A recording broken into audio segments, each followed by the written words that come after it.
Hello दोस्तों, स्वागत है आपका टेक्निक्स में। तो आज की इस वीडियो में हम देखेंगे कि एसएसएच क्या होता है और एसएसएच कैसे वर्क करता है। तो बेसिकली एसएसएच का पूरा नाम है सिक्योर शेल, यानी कि अनप्रोटेक्टेड नेटवर्क पे अगर आप कोई फाइल शेयरिंग करना चाहे या कोई नेटवर्क एक्टिविटी करना चाहें तो इस कमांड के थ्रू किया जा सकता है। इसमें सिक्योर इसकी पब्लिक की और प्राइवेट की करती हैं। तो बेसिकली एसएसएच का यूज लिनक्स मशीन्स पे किया जाता है रिमोट कनेक्टिविटी के लिए। इसके और भी अलग फीचर्स हैं जैसे टनलिंग, पोर्ट फॉरवर्डिंग और X11, और ये वर्क करता है पोर्ट 22 पे। टनलिंग का मतलब ये होता है कि आप एसएसएच के एक टनल क्रिएट कर सकते हैं। समझ लीजिए आपको अगर एक मशीन से दूसरे मशीन पे कनेक्शन इस्टेब्लिश करना है और आप चाहते हैं कि आप पब्लिक आईपी से ना होकर प्राइवेट आईपी से करना चाहें तो वो भी कर सकते हैं। पोर्ट फॉरवर्डिंग भी इसी तरह से ही है। तो बाय डिफॉल्ट पोर्ट एसएसएच की 22 होती है और आप चाहते हैं कि आपके सर्वर पे कनेक्शंस दूसरे पोर्ट पे आए, मतलब कि बाय डिफॉल्ट जो पोर्ट है उस पे ना आके किसी दूसरे पोर्ट पे आए, तो इसमें पोर्ट फॉरवर्डिंग का यूज किया जाता है। X11 का यूज GUI एप्लीकेशंस के लिए किया जाता है। तो अब देखते हैं कि एसएसएच वर्क कैसे करता है। तो सबसे पहले क्लाइंट सर्वर के पास कनेक्शन के लिए रिक्वेस्ट भेजता है। उसके बाद सर्वर एक पब्लिक की सेंड करता है क्लाइंट को। तो बेसिकली सर्वर के पास एक पब्लिक की होती है और क्लाइंट के पास प्राइवेट की होती है। तो जब भी क्लाइंट सर्वर को कनेक्ट करने की कोशिश करता है तो सर्वर एक पब्लिक की सेंड करता है और क्लाइंट के पास जो प्राइवेट की होती है उससे वो उस पब्लिक की को डिकोड करता है और उसके बाद उन दोनों के बीच में कनेक्शन स्टैब्लिश्ड होता है। पब्लिक की का यूज इसलिए किया जाता है अगर क्लाइंट और सर्वर आपस में कोई फाइल ट्रांसफर कर रहे हो या कोई मैसेज ट्रांसफर कर रहे हो और ओवर द नेटवर्क कोई अटैकर उन्हें मॉनिटर कर रहा हो, तो वो उनके मैसेजेस को और उनके डेटा को रीड नहीं कर सकता, क्योंकि जो सर्वर से क्लाइंट और क्लाइंट से सर्वर सारा डेटा एक एनकोडेड फॉर्म में जाता है जिसे से प्राइवेट की से ही डिकोड किया जा सकता है।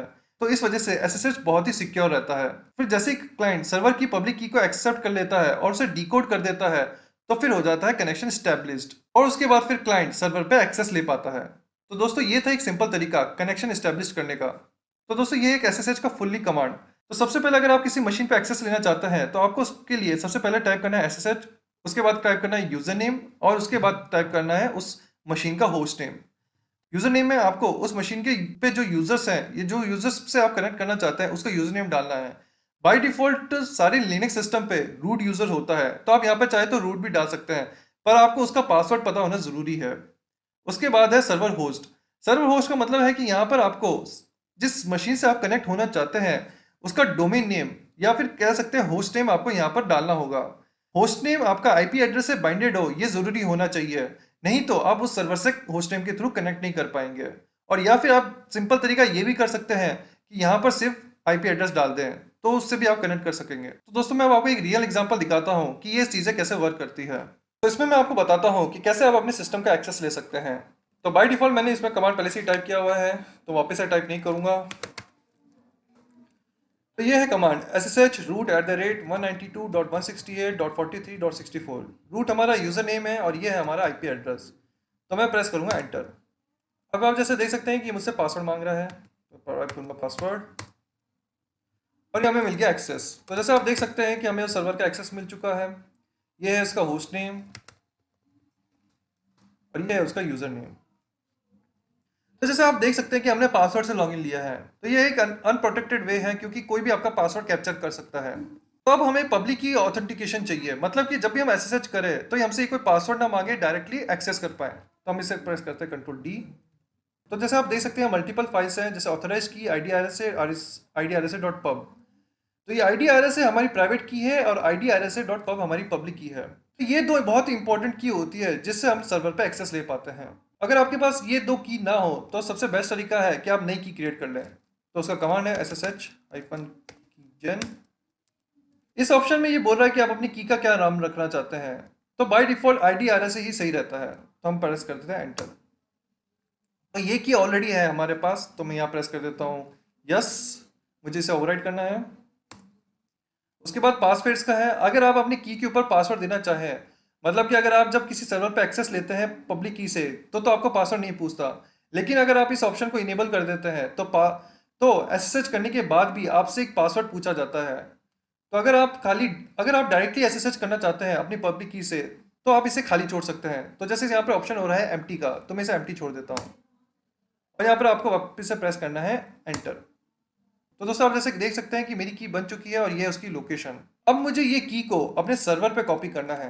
IDRSA और IDRSA.pub। तो मुझे सबसे पहले अपनी IDRSA.pub की को सर्वर पे कॉपी करना होगा।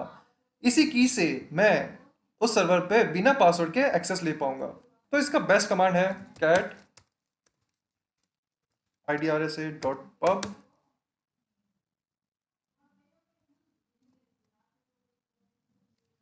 फिर SSH root @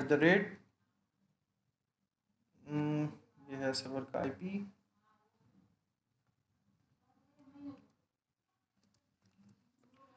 ये है कमांड cat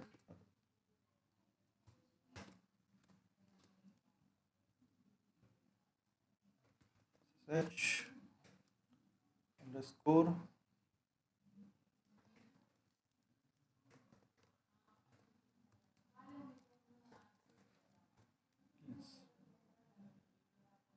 ठीक है। तो फ्रेंड अब हम प्रेस कर देंगे एंटर। ओके, एक ऑप्शन भूल गए, यहाँ पर हमें डालना पड़ेगा $, ताकि ये की इस फाइल के अंदर कॉपी हो जाए। अब हमें डालना है पासवर्ड। दोस्तों जैसे देख सकते हैं कि हमारी की कॉपी हो चुकी है। अब हम लेंगे सर्वर पे एक्सेस। तो दोस्तों जैसे आप देख सकते हैं कि हम अब सर्वर पे बिना पासवर्ड के भी एक्सेस ले सकते हैं, और ये हमारी की।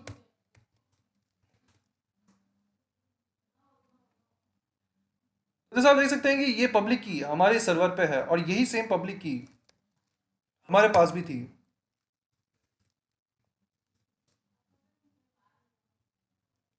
तो इस तरह से हम लोग सर्वर पे बिना पासवर्ड के भी एक्सेस ले सकते हैं।